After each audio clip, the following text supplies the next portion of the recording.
रह रह कर।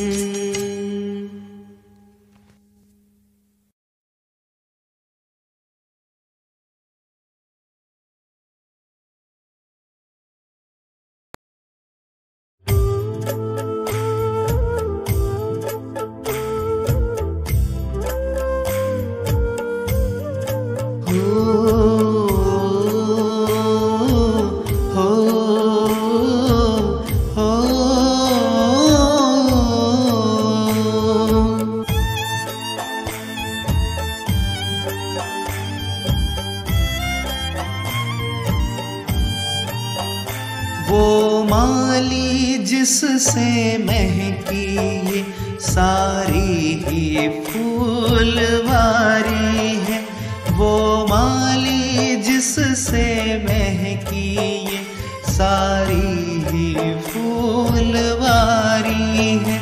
इंदौर वाले भाई जी की बात निराली न्यारी है। इंदौर वाले भाई जी की बात निराली न्यारी है।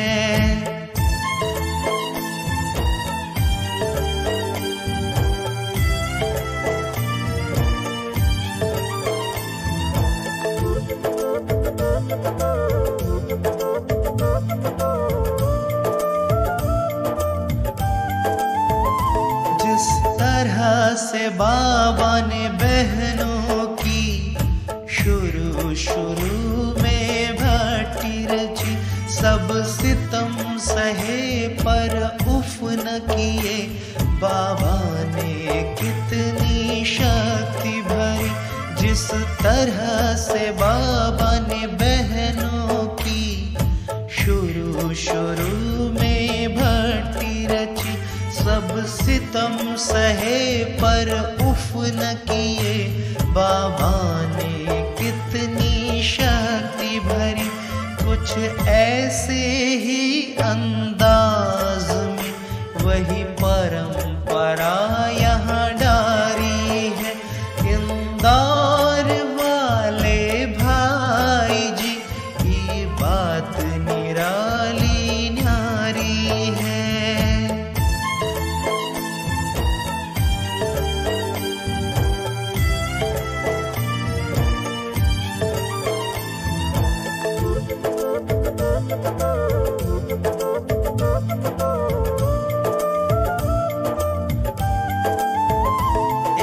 बल और एक भरोसे पर आखिर तलक भी डटे रहे।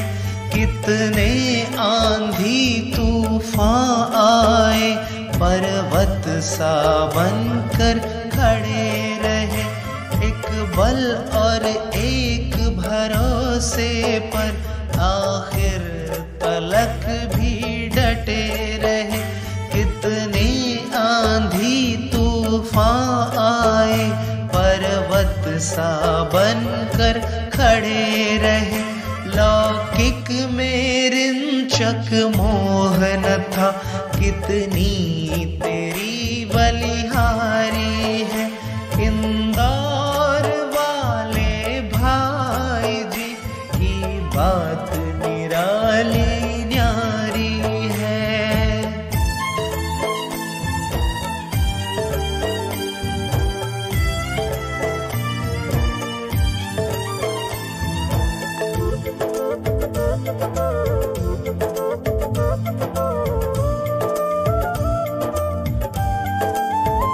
सुख दुख हानि और लाभ में समरस रहना सिखलाया।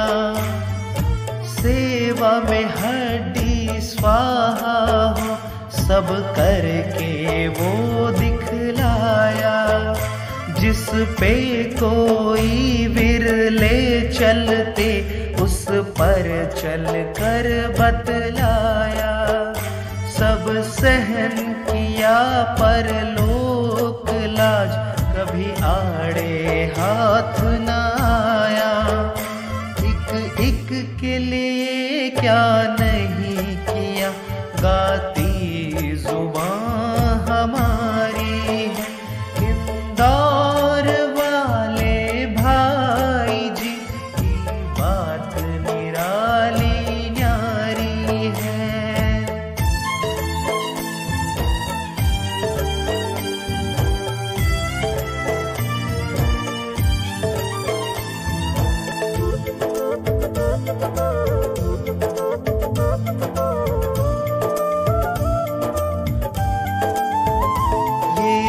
कथ कथा है बहुत बड़ी, किसी भी पल पूरी न होगी।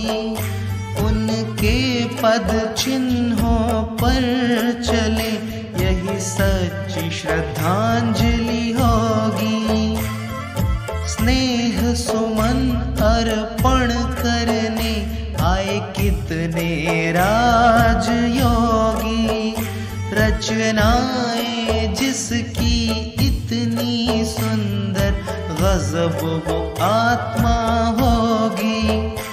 इस जोन के रत्नों संग कहती ये महफिल सारी है। इंदौर वाले भाई जी की बात निराली न्यारी है। वो माली जिससे महकी ये सारी ही फूलवारी है। इंदौर वाले भाई जी की बात निराली न्यारी है। वही परंपरा यहाँ डारी है, कितनी तेरी बलिहारी। गाती जुबां हमारी है, कहती ये महफिल सारी है।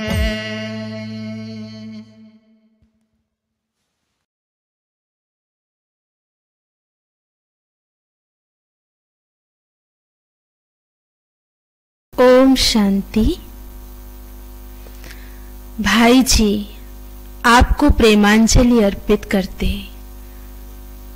हमारा अंतर्मन यही कहता है कि कहीं स्वप्न सा लगता है आपका बिछड़ना, कहीं स्वप्न सा लगता है आपका बिछड़ना। यकीन नहीं होता, यकीन नहीं होता, यह हकीकत है या कोई सपना, यह हकीकत है या कोई सपना। दिल की तलब रोके नहीं रुकती, दिल की तलब रोके नहीं रुकती। हृदय कहता है आज फिर साकार में मिल जाएं आप। मात पिता सा पालित करके कहाँ छिप गए हैं आप। मात पिता सा पालित करके कहाँ छिप गए हैं आप। अब आ भी जाइए भाई जी, अब आ भी जाइए भाई जी। अंतर्मन की यही आवाज, अंतर्मन की यही आवाज।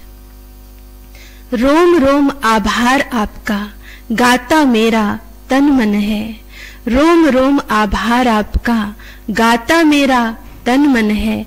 आपने ही तो निखारा, जीवन बनाया, धन्य धन्य है। जीवन बनाया, धन्य धन्य है। कैसे करूं आभार आपका, कैसे करूं आभार आपका। किन शब्दों में गाऊं उद्गार आपका।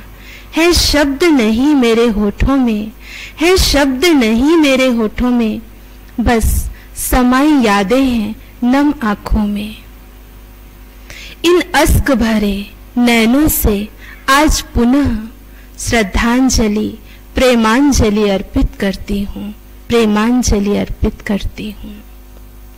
आज प्रेमांजलि की इस भावपूर्ण यात्रा में पुनः आगे बढ़ते हुए दीदी जी अपने अनुभव हमसे साझा करेंगी।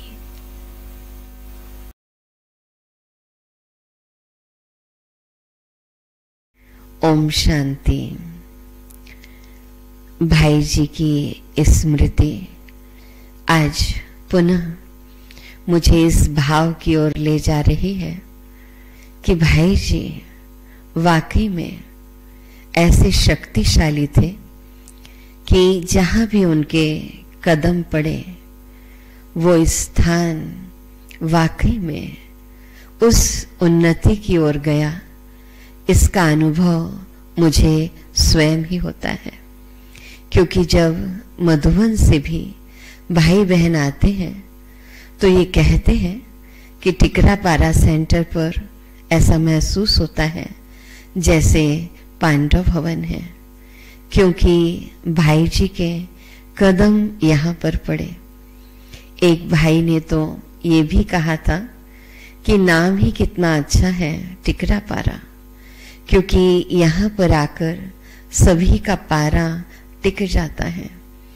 एक छोटे से स्थान से कैसे भाई जी की दुरानदेशी बुद्धि, दुरानदेशी नजर और सकाश आगे की ओर ले जा रहा था, इसका अनुभव मैं स्वयं आज भी कर रही हूं।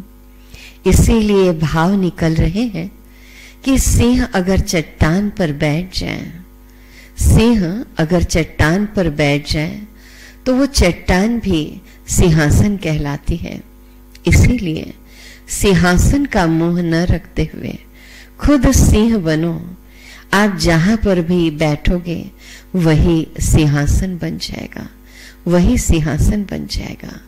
तो भाई जी ने हमें ये बात सिखाई कि किस प्रकार अंदर की पवित्रता की शक्ति, आत्मिक स्थिति, रूहानी स्थिति एक छोटे से स्थान पर भी वो प्रकंपन फैला देती है कि वो स्थान स्वतः ही लोगों को आत्म अनुभव कराता है। एक बार हमने भाई जी को फोन किया था कि भाई जी ऐसा लगता है बहनों की आवश्यकता है। मैंने केवल इतनी ही लाइन कही कि थोड़ा सा अकेले अकेले सब कार्य करते हुए बाबा तो है, लेकिन फिर भी बहनों की आवश्यकता भी है।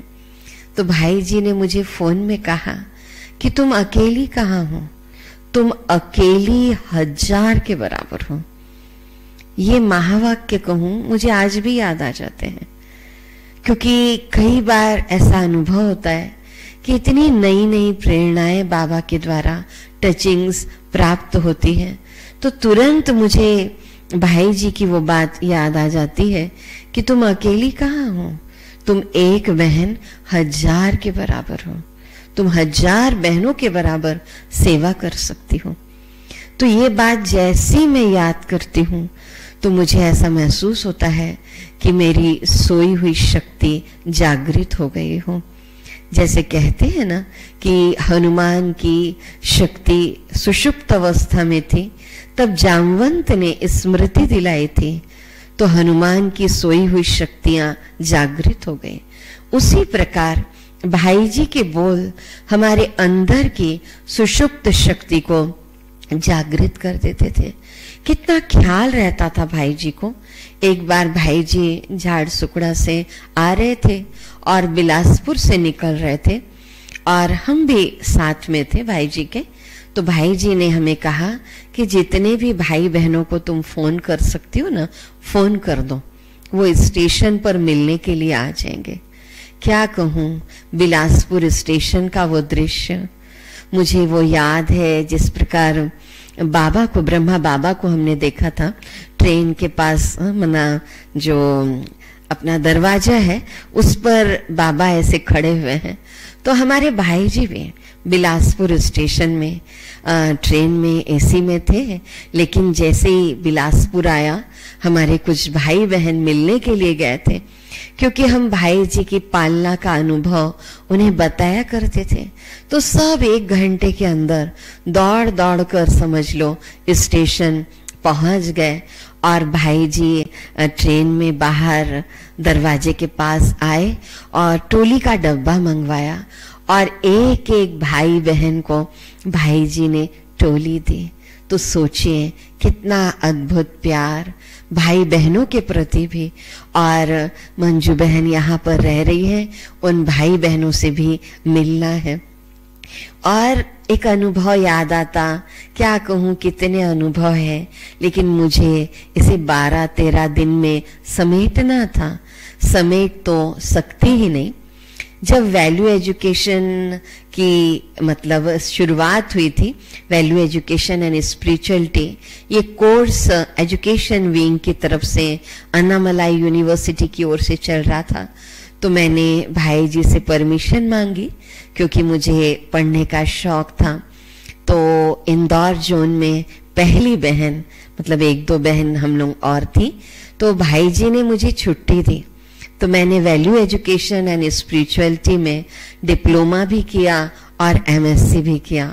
और जब भाई जी को रिजल्ट आया, मुझे याद है भाई जी इंदौर में डाइनिंग में भोजन कर रहे थे, तो मैंने भाई जी को बताया कि भाई जी मेरे इतने परसेंट आए हैं, 84% आए हैं। तो भाई जी बहुत बहुत बहुत खुश हुए, बोले अच्छा तुम सेंटर संभालते हुए, सेवा करते हुए डिप्लोमा भी कर ली और एमएससी भी कर ली। तो भाई जी इस प्रकार प्रोत्साहन भी देते थे पढ़ाई को लेकर के भी, और उनको गर्व भी होता था अपने जोन की बहनों पर, उन्हें बहुत गर्व था। हमारी जो 5 वरिष्ठ दीदियां हैं उनके बारे में तो क्या कहूं, उन पर तो गर्व है ही, था ही और रहेगा भी, क्योंकि हमारी दीदियां वैसी हैं। लेकिन साथ साथ छोटी बहनों पर भी भाई जी का बहुत स्नेह और उनकी विशेषताओं पर गर्व होता था कि हमारे जोन में ऐसी बहन है।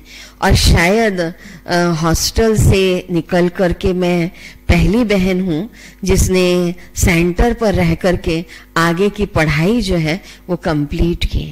ऐसे एक अनुभव और याद आता कि अपने जो जज हैं ईश्वरैया जी, और वो रायपुर, भिलाई, दुर्ग आए हुए थे, तो भाई जी ने मेरे अंदर इतना संबल भरा, क्योंकि कभी भी मैंने जजेस का या वकील का ऐसे कोई प्रोग्राम नहीं किया था, तो मैं क्या करूंगी क्या नहीं करूंगी। और भाई जी ने कहा वो आ रहे हैं, बहुत टॉप क्लास का प्रोग्राम होना चाहिए बिलासपुर में। और मैं भाई जी से पूछती चली गई और बहुत अच्छे से तैयारी हुई। तो सच कहूंगी कि हमारे ईश्वरैया जी भी जब यहाँ पर आए बिलासपुर में, तो उनको बहुत खुशी हुई, बहुत खुशी हुई। तो ये भी भाई जी की प्रेरणा से, क्योंकि प्रोग्राम में कैसे मैनेज करना है, कैसे तैयारी होती है, जब तक अगर इसके पास कोई आएगा नहीं तो ये सीखेगी कैसे कि किस प्रकार की तैयारी करनी होती है। तो वाकई में पूरा हॉल जो है मतलब जजेस से और वकील बहुत सारे आए थे, इतना बेस्ट प्रोग्राम हुआ। तो उसमें भी भाई जी की सकाश ने, भाई जी के वरदानों ने काम किया था।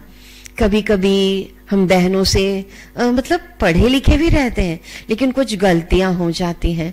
तो एक बार हम ऐसे बैठे हुए थे भाई जी के साथ इंदौर में, ऐसे बाहर, तो किसी का फोन आया और भाई जी मुझे नंबर लिखाने लगे, मोबाइल नंबर। तो मैं लिख रही थी, तो शायद मैंने कुछ 1 डिजिट नहीं सुनी और मैंने केवल 9 डिजिट लिख दी थी। तो भाई जी ने जब देखा तो कहा कि अच्छा तुम बहुत पढ़ी लिखी हो, तुमको मोबाइल नंबर लिखना नहीं आता, प्यार से कहा। तो मैंने कहा क्या हुआ भाई जी, क्या गलती हुई? तो उन्होंने कहा कि देखो हमेशा ये याद रखना कि जो मोबाइल नंबर होते हैं ना, उसमें 10 डिजिट होती हैं, और जब लिखो ना तो 5 डिजिट लिखो, उसके बाद डैश लगाओ, फिर 5 डिजिट लिखो। आप गिनो कि 10 डिजिट आपने लिखी है कि नहीं, और रिपीट करो। वो मेरा संस्कार बन गया। यदि मैं किसी को लिखाती भी हूं ना नंबर, तो मैं बोलूंगी, फिर उसके बाद 5 डिजिट के बाद रुकूंगी, फिर 5 डिजिट बोलूंगी। ये मेरे संस्कार बन गए कि 10 डिजिट है कि नहीं, ये मैं बहनों को भी अपने सिखाती हूँ। और ये बात भाई जी ने सिखाई कि उनसे दोबारा पूछ लिया करिए कि प्लीज आप एक बार रिपीट कर देंगे। तो आज ये संस्कार है, मैं सामने वाले से कहती हूँ कि आप एक बार रिपीट कर देंगे, और फिर हम उसको फिर से चेक कर लेते हैं। लग सकता है किसी को कि कौन क्या सिखा रहा है और सीखने वाला क्या सीख रहा है। ये सीखने वाले के ऊपर भी है और साथ साथ सिखाने वाले के ऊपर भी है। तो इस प्रकार भाई जी एक बार बिलासपुर में भी आए, तो खुशी तो होती है ना। जैसे देखिए, ऐसा महसूस होता है कि जैसे सुदामा के घर में भगवान आए हो, तो हमें भी ऐसा महसूस होता था सेंटर आने पर। भाई जी के इतनी खुश हो जाते थे कि हम अपने खुशी को छिपा नहीं पाते थे। तो जिस रूम में हमने भाई जी को रखा, उस रूम को मैंने बहुत अच्छे से सजाया, पूरा लाइट ग्रीन, सारी लाइट ग्रीन चादरें, इवन सब कुछ। तो भाई जी जब बैठे आके, उसके बाद 5 मिनट के बाद मुझे बुलाया, तो भाई जी ने बहुत प्यार से मुझे कहा कि तुमने इंटीरियर डिजाइनिंग का कोर्स किया है क्या? तो मैं सोची भाई जी क्यों पूछ रहे हैं मुझसे कि मैंने कोई इंटीरियर डिजाइनिंग का कोर्स किया है क्या? तो मैंने कहा नहीं भाई जी, मैंने नहीं किया कोई कोर्स। बोले ऐसे सजाया एकदम, पर्दा भी वैसी, और वॉशरूम की बाल्टी भी, और सब मिरर भी, सब ऐसा सुंदर सजाया हुआ है, चप्पल भी उसी कलर की रखी हुई थी। तो भाई जी ने कहा कि मुझे लगा कि शायद तुमने एक कोर्स किया है। तो भाई जी ने फिर वो खुशी का इजहार कर दिया, और मेरे अंदर उत्साह आ गया कि देखो, मतलब भाई जी कितने खुश हो रहे हैं।